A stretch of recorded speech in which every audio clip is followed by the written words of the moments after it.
उन्वान मोहब्बत और यकीन की आजमाइश।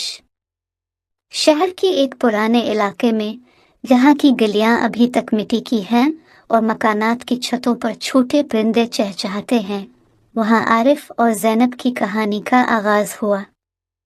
आरिफ एक तालीम याफ्ता नौजवान था जो इंजीनियरिंग की डिग्री हासिल करने के बाद एक मल्टीनेशनल कंपनी में काम कर रहा था।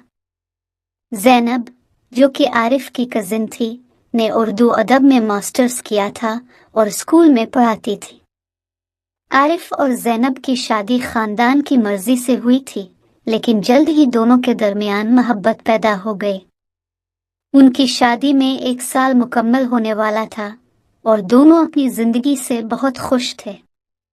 शादी के 1 साल बाद आरिफ और ज़ैनब ने एक नया घर खरीदा।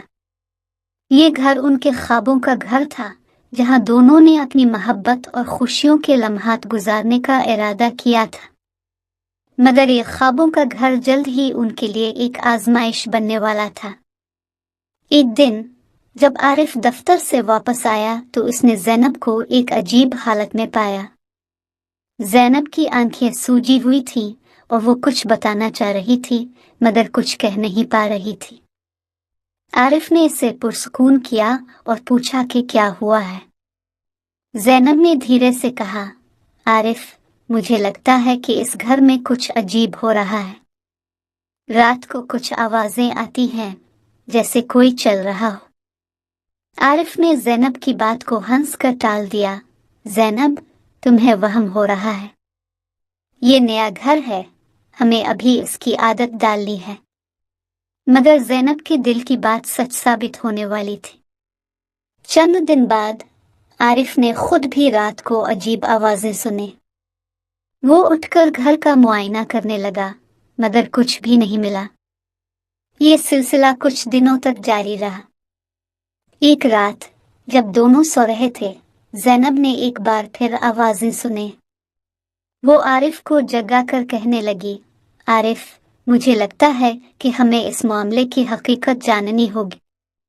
आरिफ ने ज़ैनब की बात मानी और दोनों ने घर का मुआयना करना शुरू किया। उन्होंने हर कमरे का जायजा लिया, मगर कुछ भी ना मिला। हिस्सा चंद दिनों बाद आरिफ के दोस्त काशिफ, जो कि एक पुराना जानने वाला था, आरिफ के घर आया। काशिफ ने भी आवाज़ों का जिक्र किया और बताया कि उसे भी कुछ अजीब महसूस हुआ है। काशिफ ने कहा, आरिफ, मैंने सुना है कि इस घर के पिछले मालिक ने यहाँ कुछ छुपा रखा था। शायद हमें उसकी खोज करनी चाहिए। आरिफ और काशिफ ने मिलकर घर के हर कोने की तलाशी ली। आखिरकार इन्हें घर के बेसमेंट में एक खुफिया कमरा मिला। इस कमरे में एक पुरानी डायरी और कुछ दस्तावेजात थी। आरिफ ने डायरी पढ़ना शुरू किया। इसमें लिखा था कि घर के पिछले मालिक, जिनका नाम रहमतुल्लाह था, एक मशहूर कारोबारी थे। उन्होंने अपनी जिंदगी के आखिरी दिनों में एक बड़ी रकम इस घर में छुपाई थी, मगर उनके इंतकाल के बाद कोई उसे तलाश ना कर सका। आरिफ और काशिफ ने इन दस्तावेजात की मदद से इस रकम को तलाश करना शुरू किया।